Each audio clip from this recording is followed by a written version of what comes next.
Now, like I keep telling you, though, Satan taught us to condemn something we hadn't did yet. Not caring, right,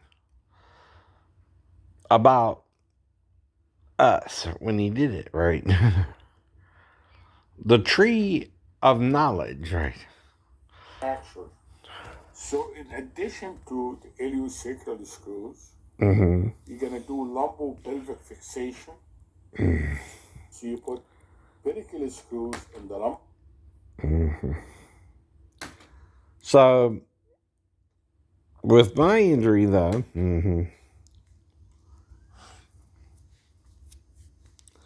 it's in the bone anyway. Right. And see, this is the shadow. See right here? This is where the bone was, right? And that's where it's supposed to be, right? When it's moved down lower, though, right. If you understand what I mean, right?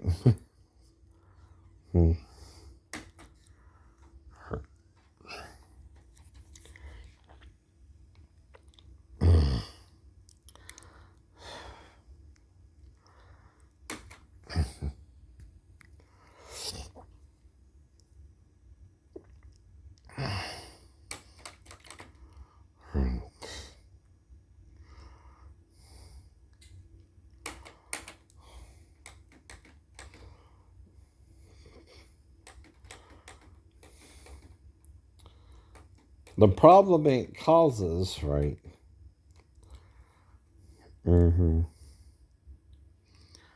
is it's not explained with a simple 3-story fall, where I simply, again, right, according to what I was told, would have to have blacked out on the way down. Though the last thing I remember, like I told you, is trying to get onto the window ledge, right? The rest, I would have to guess, even how I got down, right? From, I know,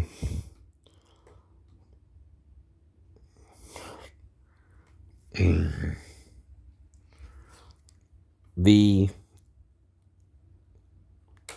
building itself, right? Now, there are 3 ways, of course, right?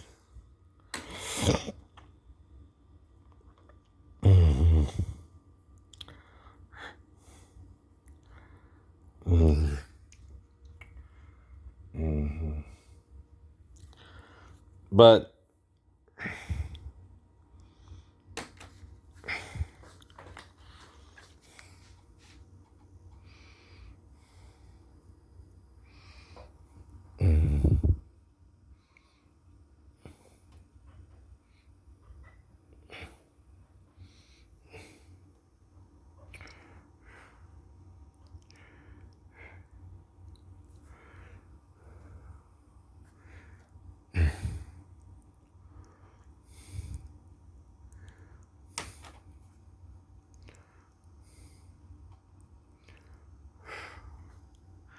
okay, this is the lumbar spine of an M.R.I. without contrast, right? So,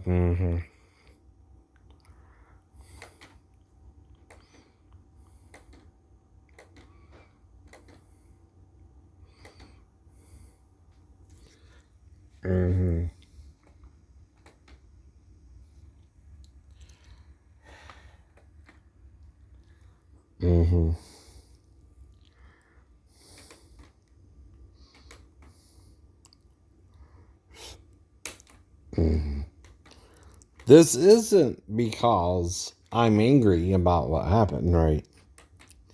Either, right? This is to show you, right, that despite what happened, right? And see, the problem is this here is your spinal fluid, right? It stops Where? Mm-hmm. This is your L5, right? That's the L4. Mm-hmm. And mm-hmm. You see it's dark mm-hmm. here. Right.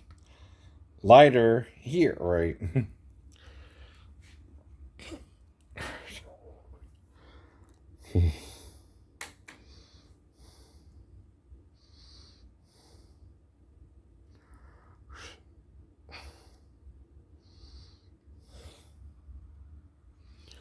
Mm-hmm.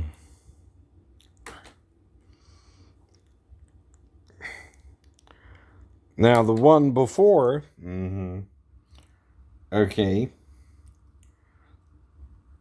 looks more in the lumbar region. This here is your lumbar, right? This here is your sacrum, right? Mine is supposed to be curved like yours, right? Mm-hmm. Now, this looks like, right? Ooh. Wow, wow. All this is messed up too, right? I don't know. I'm not a doctor, right? But, mm-hmm. Mm-hmm. If the doctors don't tell me what's wrong because I'm walking on it, right? And I'm walking on it because I'm a Christian, right? Does that mean, right, that if you tell me that again, right? Mm-hmm. Right, right.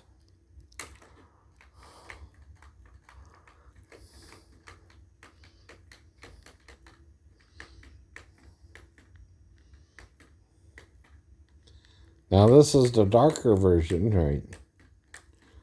Without contrast, right?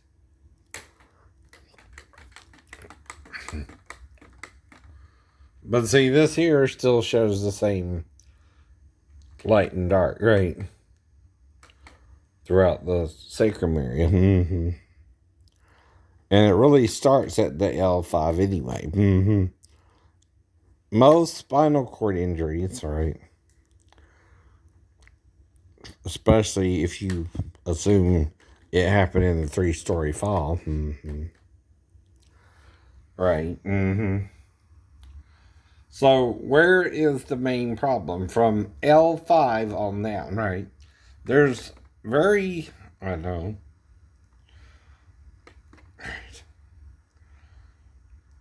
This is the only one that kind of shows some spinal fluid even getting to it, right? The rest, it looks odd, right? Mm-hmm. Mm-hmm. Right. Mm-hmm. So that's why I'm looking all this up, right? I don't know what happened, right? Right. To me, mm-hmm.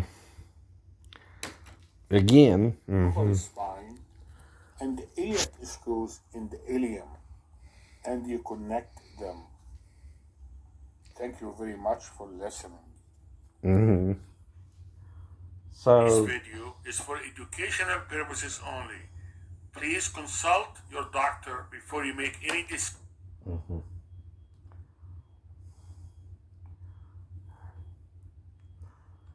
Now we're gonna do an MRI. Mm-hmm.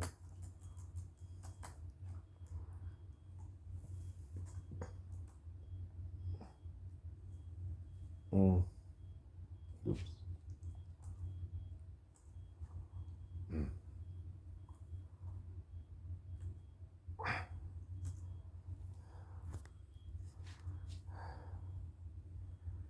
Mm-hmm.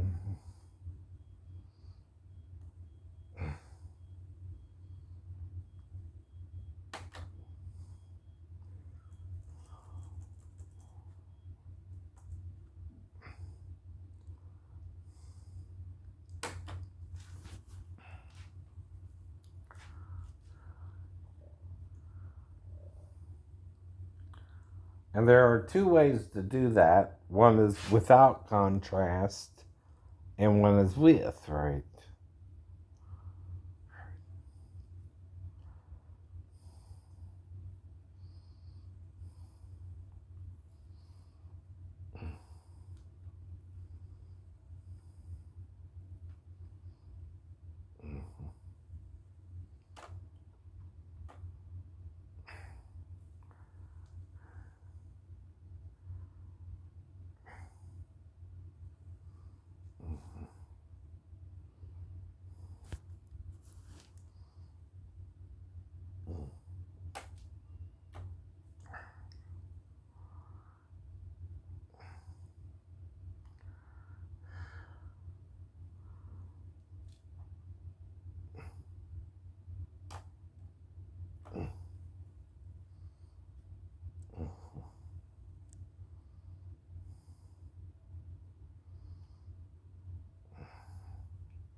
Okay, here's one, right?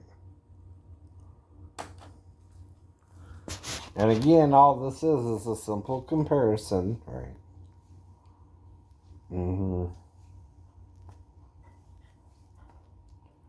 Right.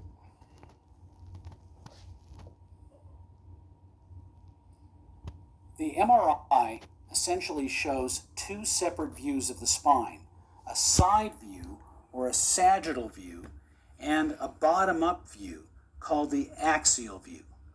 On the side view, we literally take a samurai sword and we slice the spine like a loaf of bread into different sections, and that is represented by this side view here on the MRI.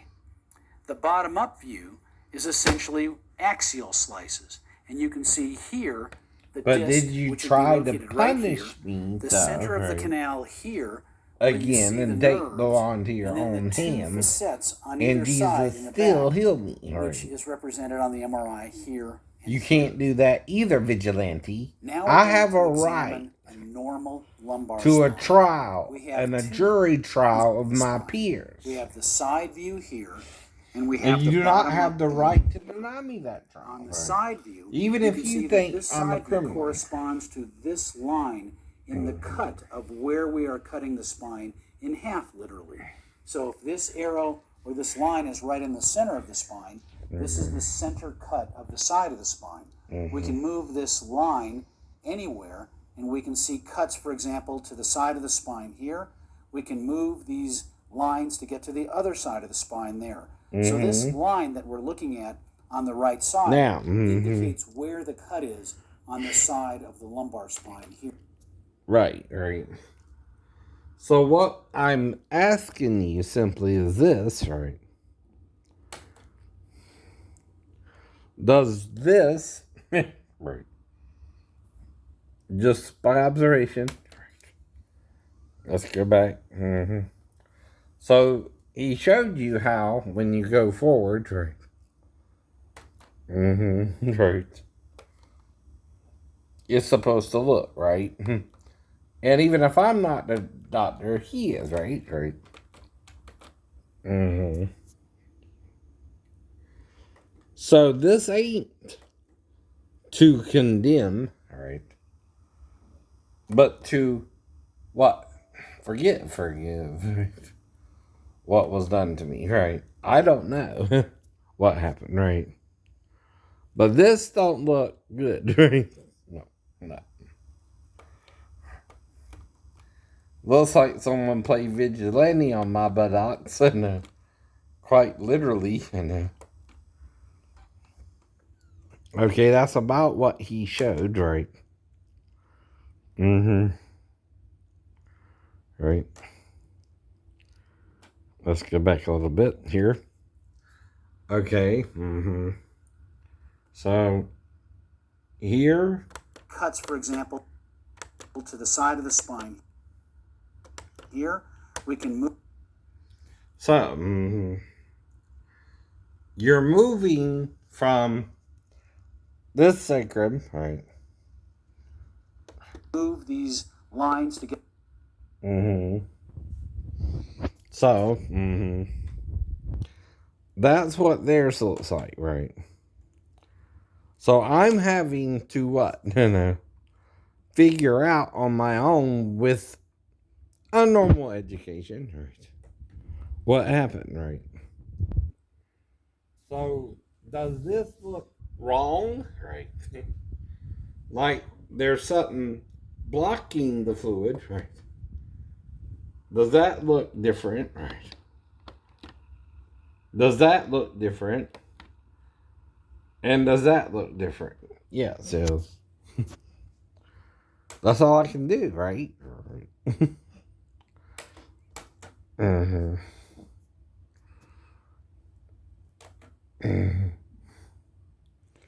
So,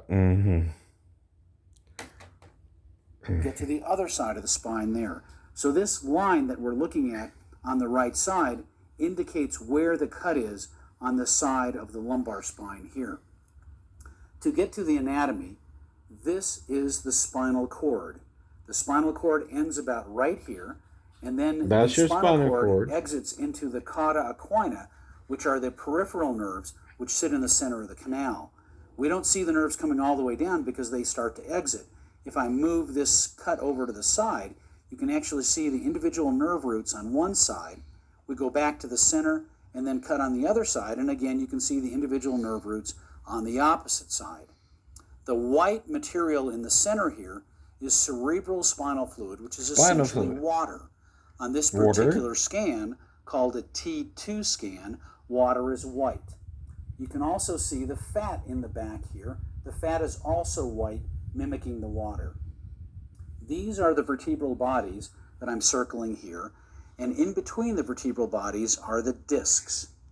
The vertebral bodies are named for the 5 lumbar segments. You also see a difference in contrast L2, L3, with this is L4, his L5, right? The lumbar spine, as we talked about before, sits on the sacrum, and this is the sacrum. The sacrum has some vestigial discs, but they're not relevant, and this is really one bone. We need. So,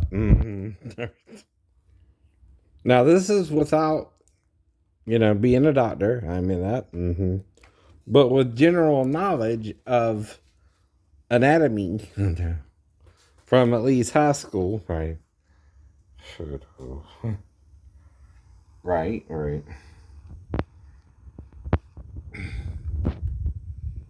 Okay. Now, why, right? If I fail 3 stories, right? Do you think they look so different, right? Right? I'm injured. This person ain't, but for the vertebra, I just supposedly fell 3 stories. This is the L5 vertebra, and this is the sacrum we call S1. So this is the L5S1 disc.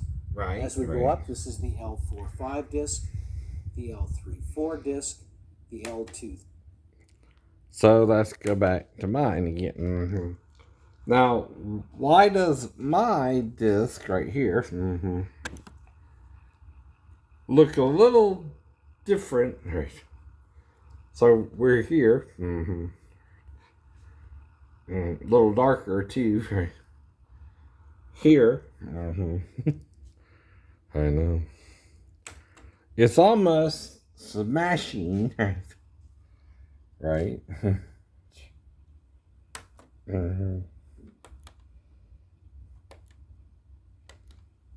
See, there's only so many slides that'll show you the fluid, right?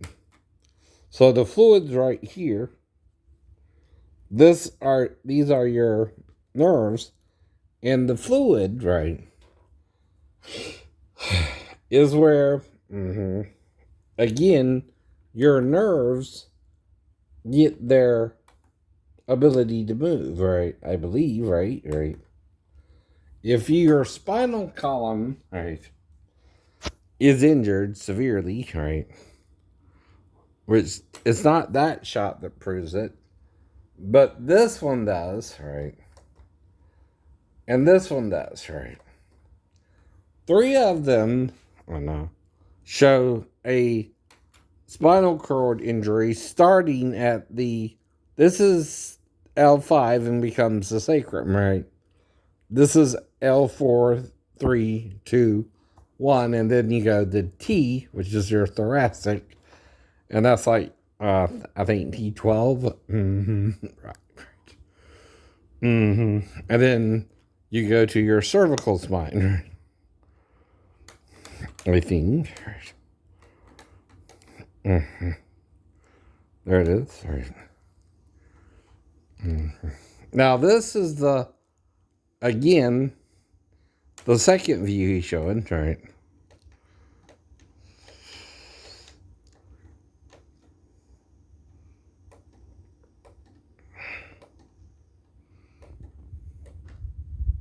I think.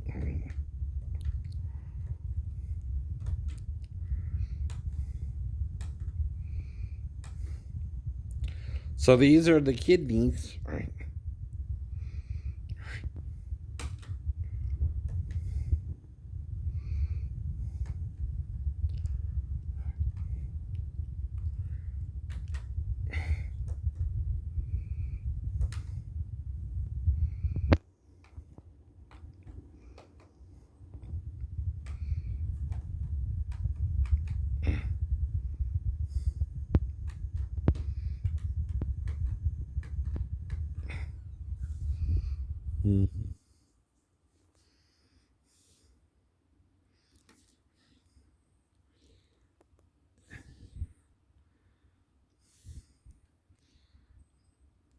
So this video was uploaded February 18th, 2010.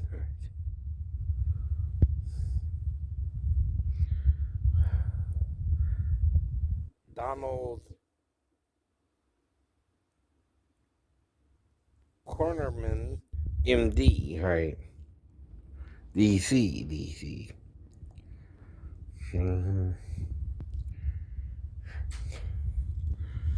3 disc, the L12 disc, and the T12L1 disc. So I was right, T12, right? The vertebrae themselves have a normal grayish hue, which is a little indeterminate. And that's what bone looks like, which is filled with osseous structures and with fat. The edges of the bone on the sides, you'll see these little black and white areas. These are where the veins of the bone exit, called the basivertebral veins, and they're normal. If we follow back here, we can see the spinous processes of the vertebra in the very back, and in between we see both muscle and ligament that hold these vertebral processes together. We can take the side and come to the outside where the nerve holes are, and now we can visualize the bony tunnel called the foramen where the nerve exits. In this case, this is the L2 nerve sitting in its white fat, which is nature's packing, in the L2-3 foramen. Here is the 3-4 foramen, and this is the L3 nerve right here in its fat packing. Here is the 4-5 foramen with the L4 nerve sitting in its fat packing, and the L5S1 foramen with the L5 nerve there. We can conversely go to the opposite side and see the exact same thing with the nerve roots exiting out the foramen. If we then go to the top-down view here, we can look at the angulation and cut of the spine and visualize the spine as what it would look like if you took a samurai sword and looked up at the spine from there. We're going to start at the L5S1 disc. At this view, this is the dural sac, the sac of nerves, All these black dots within this white sea of water are the nerve roots. And these are the nerves that have already exited out of this sac. These nerves exit like branches on a tree. So this is the 5-1 level. And as we march up, we then get to the 4-5 level. The 4-5 level here, you can see the normal disc, which has the jelly on the inside, the outer plies of the tire on the outside, the back of the disc being either flat or a little concave, all of the nerve roots sitting in the area here of the dural sac, and then these are the two facets in back. Some people say that facets look somewhat like hamburgers with the buns, where you have the meat and a little mustard on the inside and the two buns on the outside. These are normal facets. We can march up then and go to the next level at 3-4 and again see the same thing. The jelly-filled donut, the outer plies of the tire, the sac of nerves. If we get a little higher, we can see the actual facet joints, and this is a normal level. We can continue to go up and see more. Here is the basivertebral vein and some of the veins within the vertebral body itself. So when you look at these images, these are normal. Mm-hmm. So,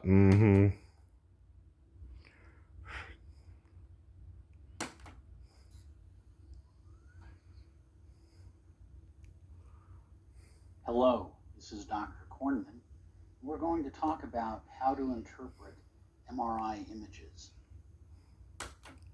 There are contraindications for MRIs. Patients who have metal in their eyes, patients who have clips in their...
now do you see what's happening with the sacrum though?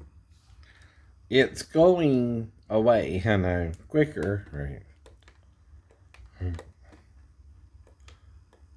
See, it's down here, right? I know. All that.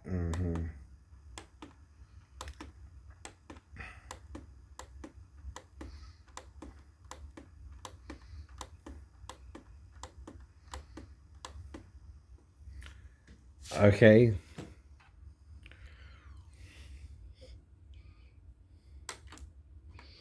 This is the normal back, right?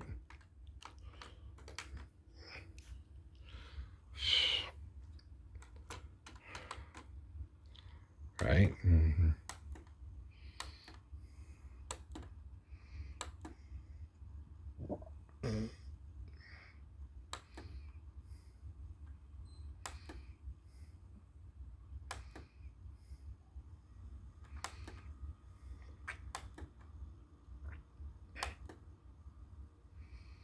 See, this is my sacrum bone, right? Now, the problem is, there's supposed to be bone there too, right? Where is it? There is. I don't know. See, this cannot happen, right? From a fall where I'm trying to get into the room anyway.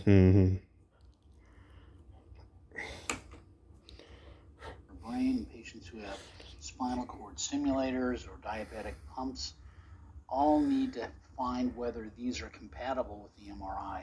Of course, this isn't your task, but it's important to have the MRI technician note about these so they can determine whether it's safe to have an MRI.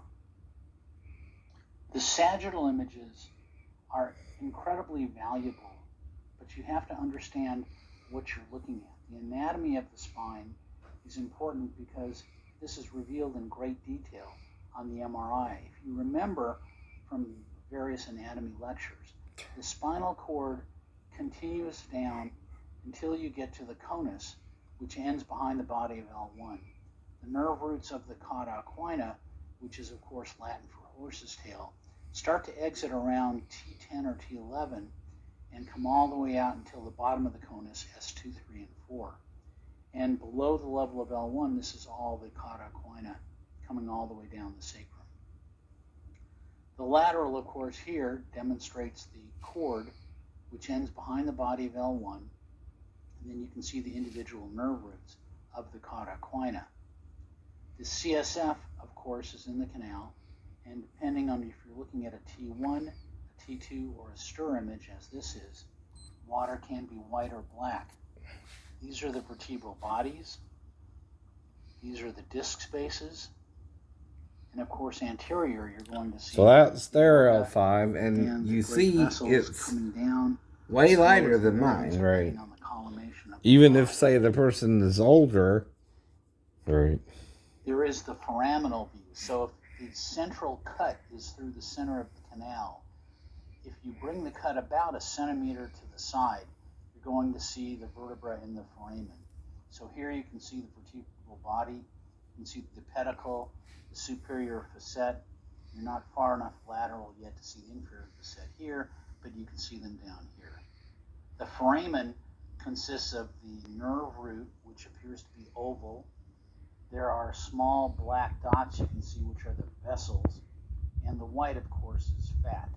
And you can always determine if this is going to be fat by looking at the posterior subcutaneous fat and determining if it's the same color. So now we have to talk about 3 different images that you're going to be reviewing. There are T1 images, T2 images, and stir or inversion recovery images. And they all really form around whether the water and the fat is bright signal or dark. So a T2, very typically, water is white. So you'll see the spinal canal CSF is white. You'll see the intradiscal water is white. And you'll see fat is white. On the stir image, the water is still white. Again, discal water, CSF water, but fat turns dark. So this is a valuable tool to know. And then the difference between T2 and T1, T2, where water is white and fat is white, and T1, where water is black, but fat is still white. So the one we saw was where the views, water was white. Remember, radiologists are dyslexic. Right is over here, left is over here. Right. So you're actually looking at the spine from the bottom. Right's over here, left's over here. Realize radiologists are dysfunctional.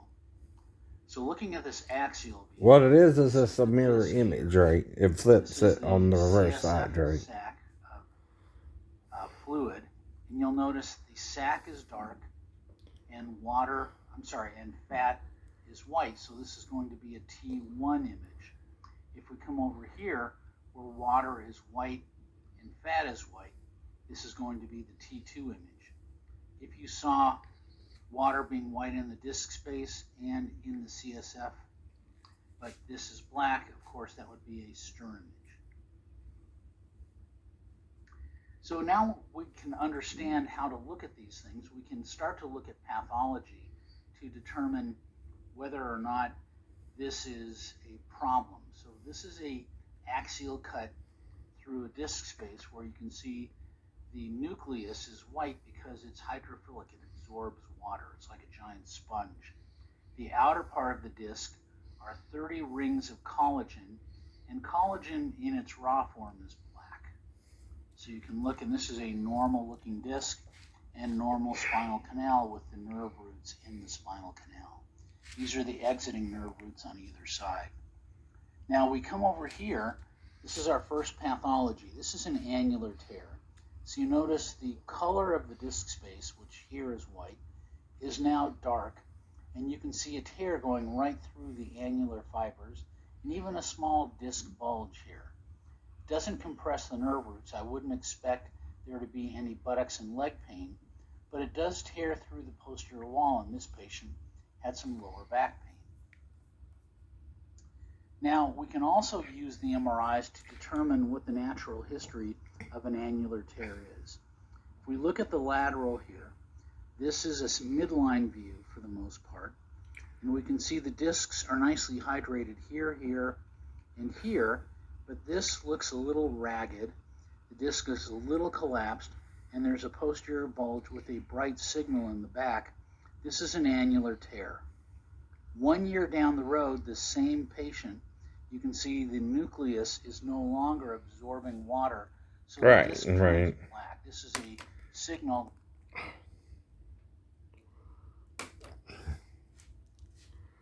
So, anyway,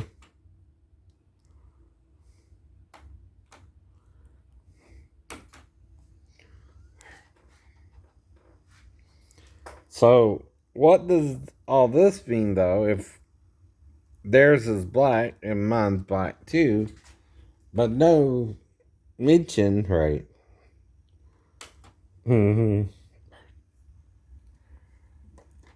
Of it, right? See, these are white, right? They're supposed to be, but that one's black, right? What does that mean, right? Right?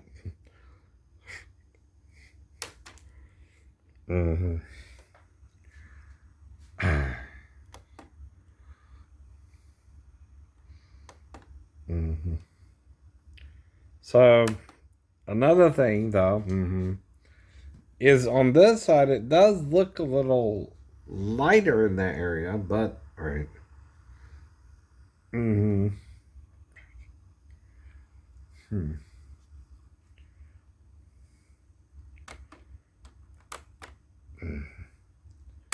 So this is where the, again, ball begins, right?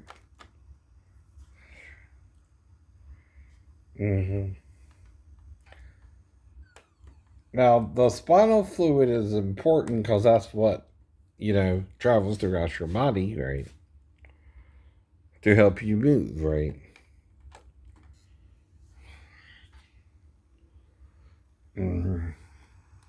So it starts here, right?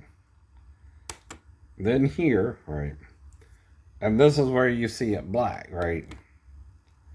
And it's so black I can see it through the phone, right?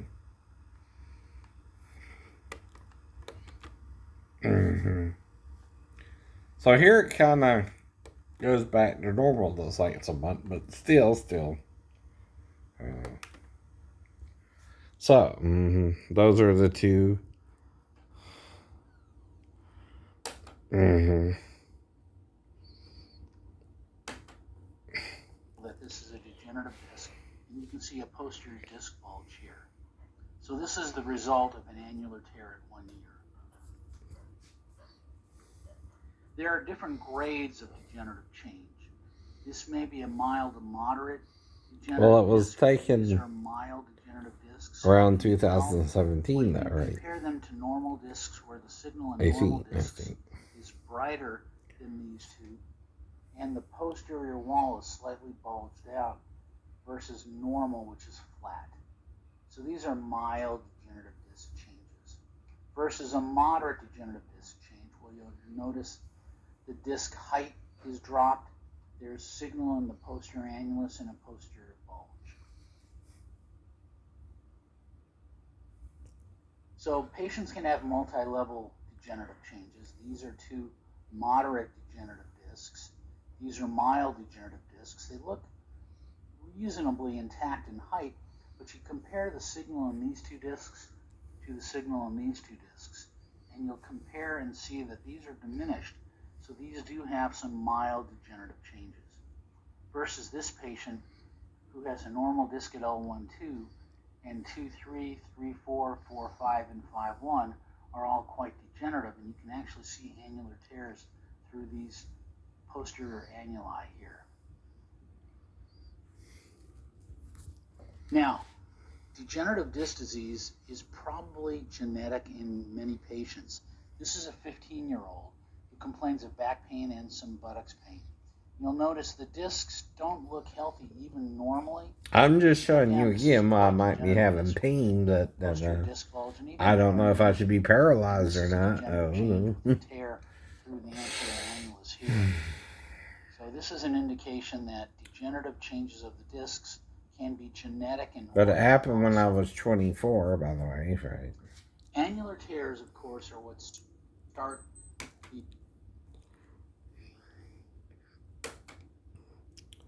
So,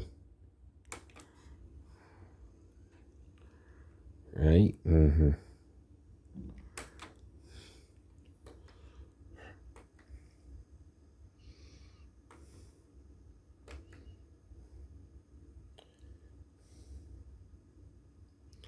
So this here looks weird, right? Where's all my right? What's missing there? Right, even. So this one,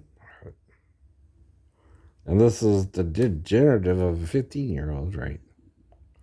Okay, yeah, see. Kind of looks a little different. Let's see what's going on here. Right, there we go. That's better. Mm-hmm. So it could be something's off here too, right? I'm not sure though, right?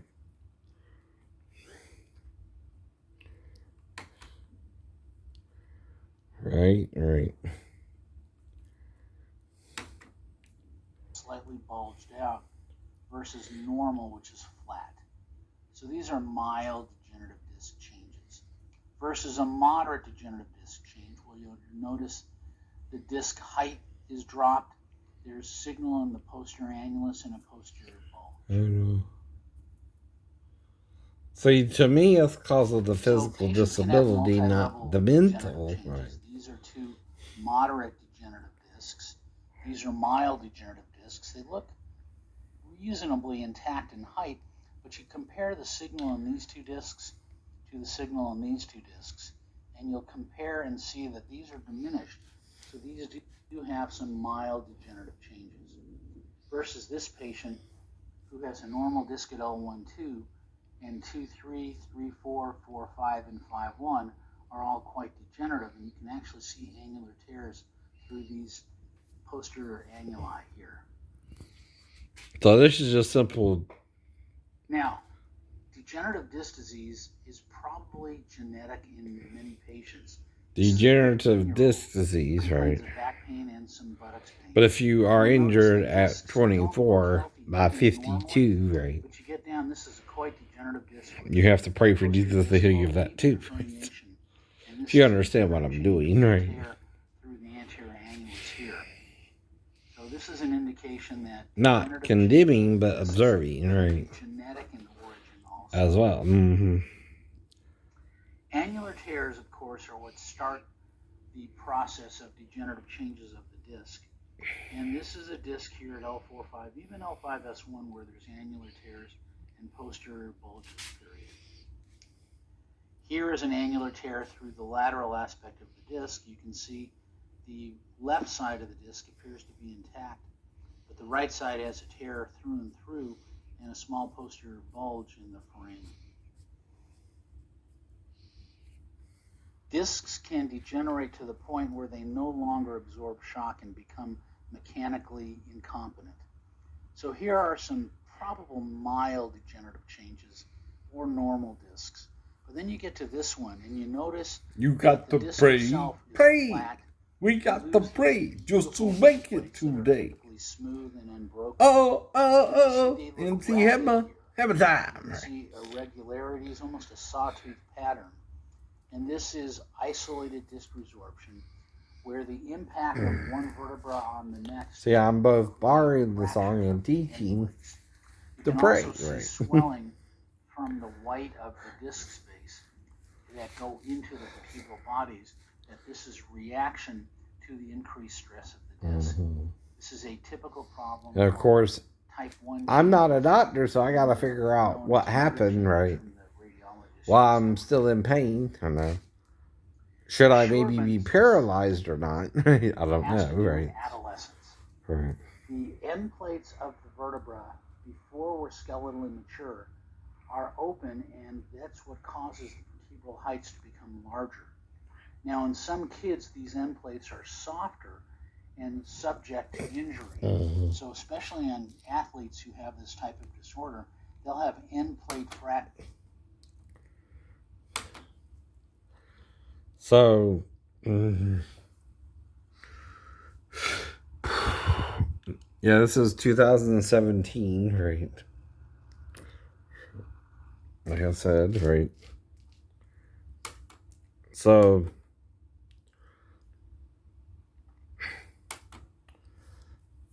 right away, what's missing? The spinal fluid down here, right?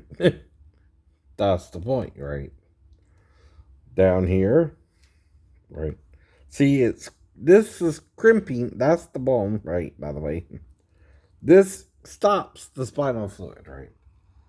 So this is my L5, right, and sacrum, right?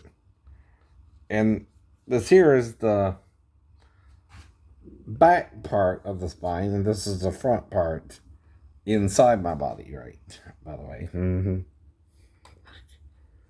So, this seems like a little bit,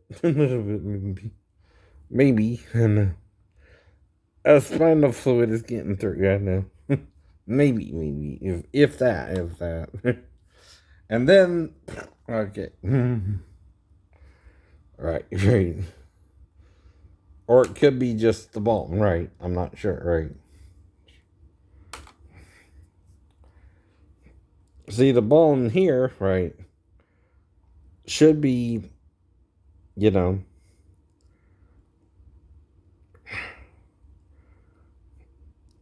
is blocking the spinal fluid from here on down, it looks like, right? Pretty much, right? Especially with these two shots, right? See, that's the bone crimping the spinal fluid from here, which is the sacrum, right? Right? That's where the spinal fluid seems to be stopped, right? Here, you saw how even the teenagers, right? And so what this is a little bit above that, right? Because right in here is your lumbar. I'm pretty sure, right? Well, they said to Jesus, physician, heal yourself. And I told one of my psychologists, right, I might have to heal myself through my faith in Jesus. Now, once you start to get instability, you can have shifting of the vertebra. So typically, even in degenerative discs, the vertebra now, nicely. not normally. Only in the Bible. Or two men we know had disabilities. I know. One was bedridden from at least the neck down, we guess. He had to be lowered into a cot, right? And the other guy was by the Bethsaida pool, right? And he couldn't get in because his legs wouldn't work, though his upper body may have worked, right? Even a degenerative facet like this lines up where the fronts line up nicely and the backs line up. Which would be called what, right? Partially paralyzed from the waist down, right? Does not match the back of that. Which it looks like should have happened here, right? But did not, right? Now, what's the difference? Well, if I fail, I can say a prayer before I hit the ground, or, you know what I mean, right? I know I'm falling, right? I'm going to try to catch myself at least, right?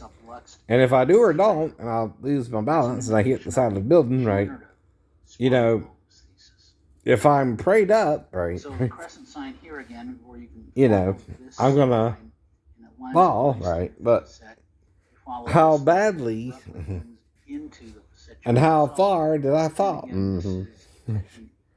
Even if I tried to catch myself, right, say the building's 30 feet tall, 10 feet per floor. How tall am I fully stretched out trying to reach the window ledge anyway, right? Probably a little over between 7 and 8 foot, fully stretched out. Meaning my arm, right, is on the roof here, right, as I'm trying to get on the window ledge, you know. And I think I was about this far from it. And then all I would have to do is let go. Now the window ledge was thick though, like this, and like this, right? And then it was rectangular, and it covered the whole space of the window about 2 feet itself or so. So I'm landing on my tippy toes though. Tiptoes. So again, that's the last thing I remember, right? And the rest is blackout, which I guess I have to assume from there, right? What happened, right? Look at the canal, and the canal is narrowed. You don't see the CSF in the canal as easily, and there's very little space. This is and see, that's called trauma memory loss. It's kind of like Goldie Hawn in Overboard, except her memory took everything, right? She didn't remember nothing. Right. This on the right side is but I just didn't remember what happened after I let go of the roof, right? Then I blacked out, right? Next thing I know, I'm waking up in the ER, right? So that means whatever happened, either I was on base still, right? Never left, right? Or say I called Pastor Thomas for assistance with a shirt or something, right? And I was in a situation there. The right side is open, the left side is compressed. You'd expect to see some left-sided root symptoms on this side. Okay, let's go back over that one. The L4 root, maybe the L5 root. Here's an example where you have degenerative facet disease, and the spinal canal is quite narrowed, and the nerves are compressed. Now, if you remember from our talk earlier, the nerves are more compressed the more you stand upright, and are less compressed the more you bend. Now, like I said, this is his spinal fluid.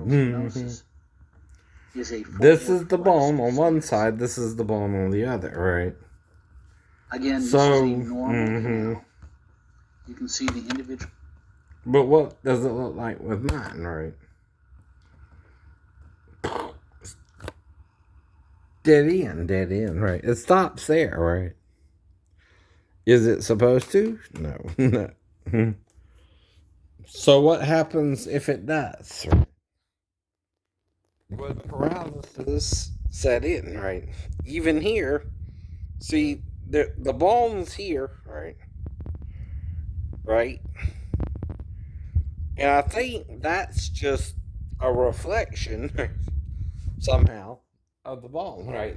I don't think that's really spinal fluid. But even if it is, all this part here. So again, all right. Let's go back. It's that image. Right.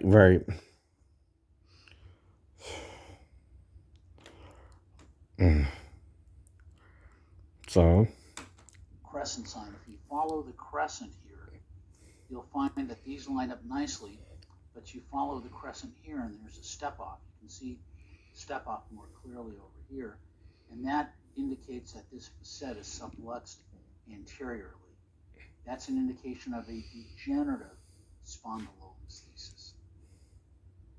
So the crescent sign here again, where you can follow this line and it lines up nicely with the facet. Now, Follow this line, and it abruptly ends. if someone did attack me, right, And again, this is what would I say that would help me to walk again after they attack me? Jesus could heal you. Jesus could heal me, right? Here, this nerve root looks to be free. Even if you attack me, right? Of course. I don't know if he would heal me of arthritic pain. I ain't never heard of him healing arthritis in our modern day language, right? But then after that, I started thinking about the man with the withered hand, right? But that's rheumatoid arthritis, right? Right. So let's look at this one a little bit better.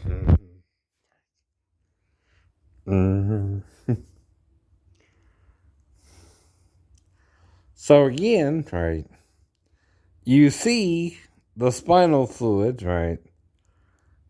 There's a little, right? Goes all the way down. Exactly, right. Here's his own. Right.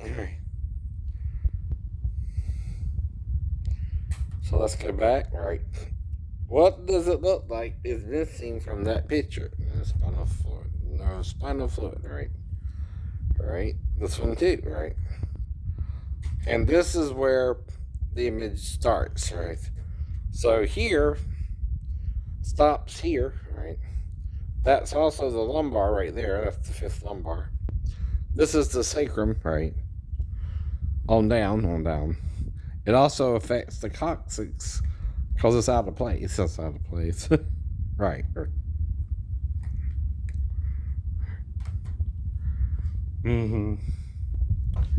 So you see here, the bone is pinching all the fluid, right? This is bone, even though it looks white, right? And the bone has crimped all the fluid. Right. From then on, right? So, this could be, again, let's look at his again. So, all I can do is compare them, right? Anyway. Set disease and the spinal canal. So this is also either a now, if you remember from genetic thing or an age thing, right? Too. The more you stand Though I fell at 24. The more you bend forward. So one of the signs of central stenosis is a forward flexed stance. Again, this is a normal canal. You can see the individual nerve roots here. That's normal. You can see the facets, which appear to be intact and normal. And then you get to these facets, where there's the crescent sign. This facet is subluxed forward. This facet, even though has no crescent sign, is quite degenerative with spur formation out here. You look at the canal, and the canal is narrowed. You don't see the CSF in the canal as easily, and there's very little space. This is central stenosis due to a degenerative spondylolisthesis. Again, lateral recess stenosis. You can have that even if you don't have a crescent sign. There is a degenerative spur that's grown out into this facet. This on the right side is normal, on the left is now. Faith cometh by hearing, right? And hearing by the word of God, right? That means God hears you, as with Jesus and Lazarus or anyone who was healed, right? With the woman, right, with the issue of blood, right, went to Jesus and touched him with his garment, right, and she was healed. She declared what happened and what her problem was, right? When the blind men who were begging called out, Jesus, thou son of David, right, have mercy on us, right, he went over to them and asked them, okay, what would you have me do for you? And they say, Lord, that we may receive our sight, right? And again, right, he said, I will receive your sight, right? And they what? By faith received their sight. Right? Because in reality, if you Miracles with Jesus is simple. Wham, bam, thank you, man.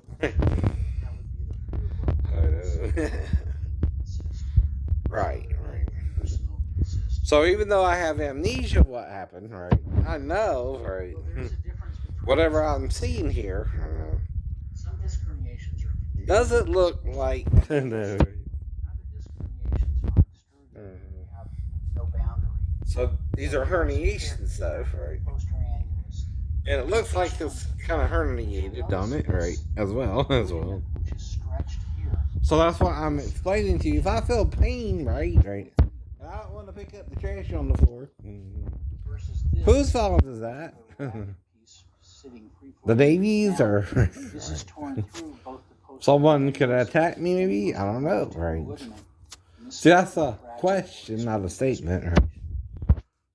But why? I know over my stepdaughter. See, someone's arguing about the stepdaughter. Right? Okay, right. Well, the mom was there. Right? The mom, when I leave, can call the police. Right. From the time I left till the fall, and that was over 2 weeks after. Right. If I'm not arrested, did the mom call the police? Nope. Exactly. If the mom is around me and the daughter too, right, and she knows I didn't touch the daughter, right, even if she went in there or not, right, she knows, again, right, once I leave, she can go to the police, right? I didn't threaten her or the daughter if they interact with me or not, right? There's no, danger there, right? I didn't threaten them with any violence, right? If they told on me or not before I left, right? Usually, like I said, most pedophiles don't want or talk about pedophilia. Why am I talking about pedophilia? Because they don't. Huh. Real pedophiles don't talk about it, right? They do it. I don't do it because I would never do it with my stepdaughter. Whether her mom was there or not is irrelevant, but still, her mom was there, right? I don't think I was that far gone, right? If she would have been there or not, right? And I keep telling you that, right? You don't get it, right? Even if we discussed it on base or with Pastor Thomas, since he was my pastor, right, at the time, right? Or say I either jumped or whatever, however it got down, right? We get to this level and we can't distinguish the nerve root. So am I trying to figure this out, or mad about it, or don't understand what's going on myself? Yeah. I don't. But if someone took the law into their own hands, right? On base, right? Or Pastor Thomas, right? When did it not become his business, that, right? Even if we discuss me getting married, right, to Daphne, and her having a daughter, right, and not meeting her until, the end of August anyway, right? Where would the idea of molesting her even come up between me and him, or me and someone on base? Simply by telling him I had a stepdaughter, right? Okay, but who, I don't know, pressed the issue, right? I don't know, right? But who's pressing the issue now, right? It ain't my ex-wife, right? She acted just as confused about it as I was, as they were telling me that I did something with her, right? When she did find out. Exactly. Now, if she's doing it herself, what does she remember, though, that I don't, right? Because, I do have amnesia from the ball anyway, right? Exactly. You can see a little scar formation here. And came back in with leg pain. Now, the only reason I would call her, like I said, too, is perhaps for a shirt. But that's if no one on base would give me one, right? A t-shirt, right? At least, right? Because from then on, Now, there's only one place I can sleep on base, and that's in the lounge. Unless I'm injured and put in the hospital, right? Gadolinium lights things up. Exactly. I only had on a pair of what's called dungarees, right? Or work pants, right? In the Navy. And they're like blue jeans, right? And you have a light blue shirt on as part of your uniform. And you either wear a cap or the sailor's hat, right? Two levels up, we look for the nerve root, and there the nerve root is lit up here. As you remember, nerve roots start in the back and exit through the side. So this is the same nerve root as here, and this is a radiculitis, so an inflammation of the nerve root, versus a radiculopathy or compression of the nerve root. Arachnoiditis is a condition of the cauda equina. In a normal condition, the cauda itself is heavier than water, so when you lie down, the cauda will tend to pool down on the bottom of the canal. But you'll notice you can distinguish the individual nerve roots. Think of the nerve because roots all having I don't even remember my first 2 weeks in the hospital. Right? Arachnoiditis, when the arachnoid Though I was told I was on a liquid diet, though, right? Meaning they had me on fluids, not solid food, right? This is foraminal collapse. So here is an angulation, probably of about 3 degrees collapse right. And this is a 26-degree angulation collapse to the left. You can imagine the foramen on the right side is nicely open because the pedicles are now it's still even, right? Imagine the nerve root getting caught in there. And that should cause a radiculopathy, especially when standing. So you want to know how to look for foraminal stenosis. Again, this foramen here is open. The nerve root is round or oval. All right. Now, so the point being here, like I said, right?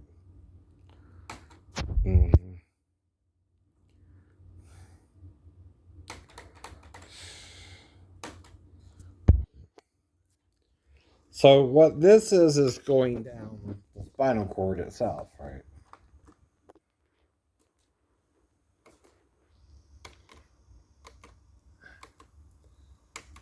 Now, everything looks normal so far. Right.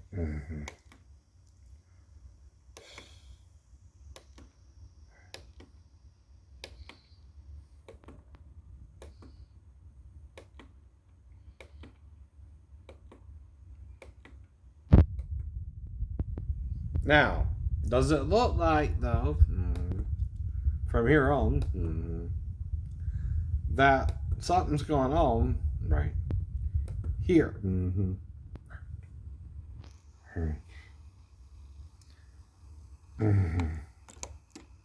Here. Here. Here. Here. Here. And here. That's the end of the sacrum, right? Now, if you go back up, right?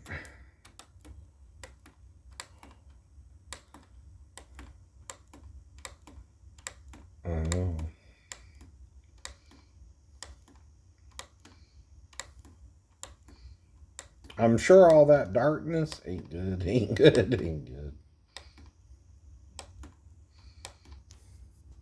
So this is probably around the L4 to L5, right?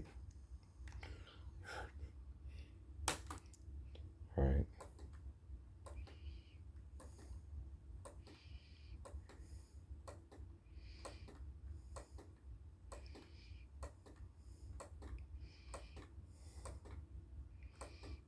And see, this is supposed to be, see this little black thing here? That's the pelvic bone. All right.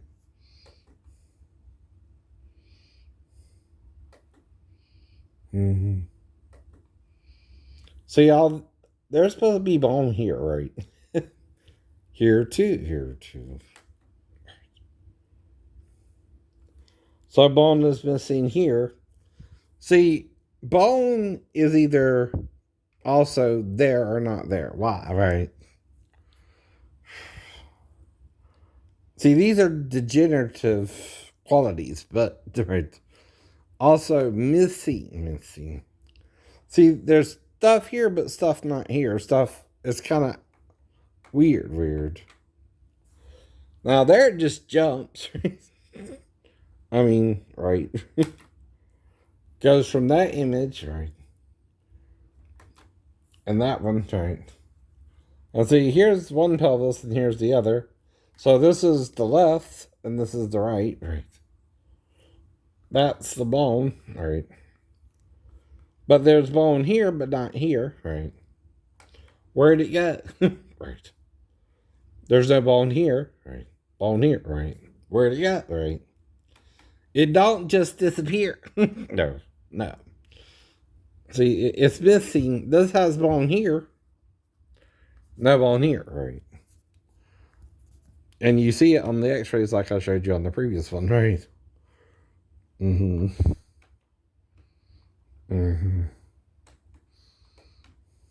See, I'm missing bone. Now, what can pulverize? I mean, you know, right? What makes bone disappear? To where there's bone here, but missing here, right? Muscle is there, right? Can't destroy muscle. But bone can do what? What can happen to bone, right? In or out the body where it's missing bone, right? What would that be called, right? What could do that? A weapon, right? Right. Can a weapon, right? If you're attacked in the sacrum area, right? Destroy the bone where there is no bone, right? Or can a fall? Where all you do is you are pointing down, even if you hit the side of the building, all you can do is fall straight down, right? Land on your feet this way or this way, and collapse, right? Or fall back, right? Right? So how is all that damage done by a mere 24-foot fall? If I'm stretched out all the way, I know. To if I tried to catch myself, less than it to 20 to 19 feet. Right. Gotta try to catch myself before I shoot it. Don't know about you, but I trained in jiu-jitsu, right? Not saying I'm a full-fledged ninja dummy, right? But I was jumping off of our trailer a few times, right? Climbing trees a little bit, walking a tightrope. Which is probably why I thought I could land on my tippy toes on the window ledge, huh? Right. I had a little bit of balance, right? So why did I slip and fall, I guess, right? And black out, right?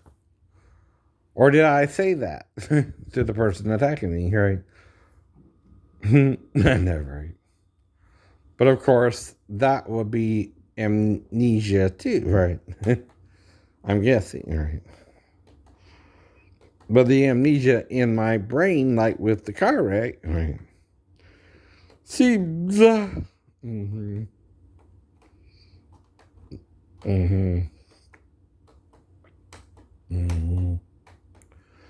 be different, right?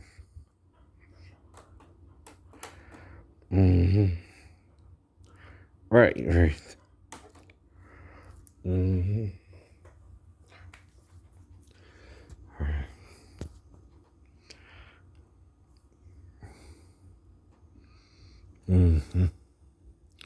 So this next one is a cervical spine, right?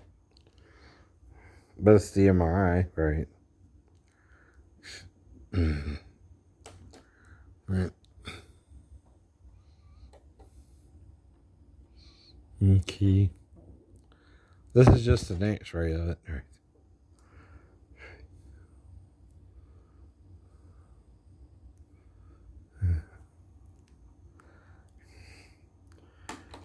Mm-hmm.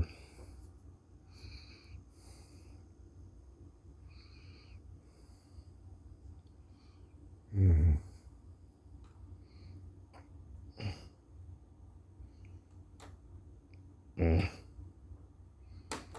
Mm-hmm.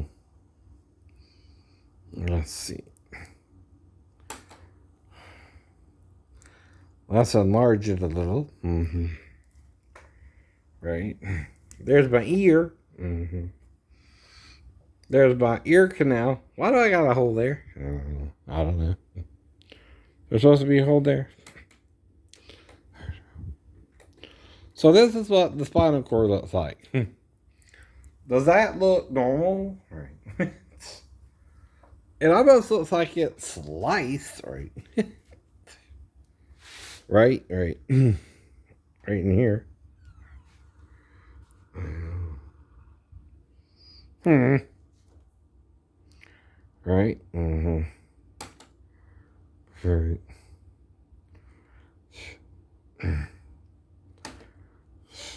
So that's called your cervical spine, right?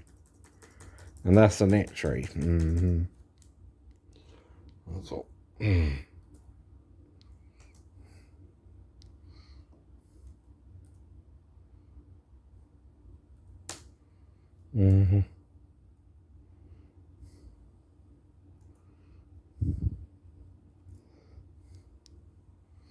Like I said, I'm not here to. Right. Right.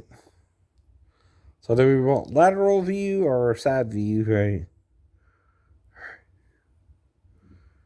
Mm-hmm. Mm-hmm.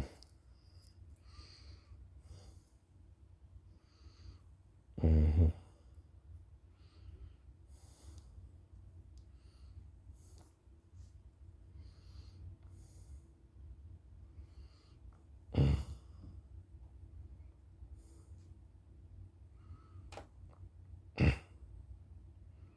There we go. Mm-hmm. Mm-hmm.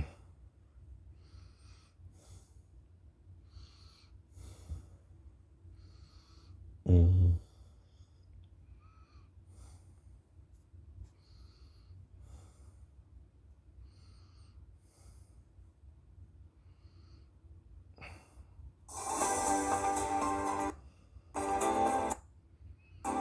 So this is February 24th, 2017, cervical spine, right?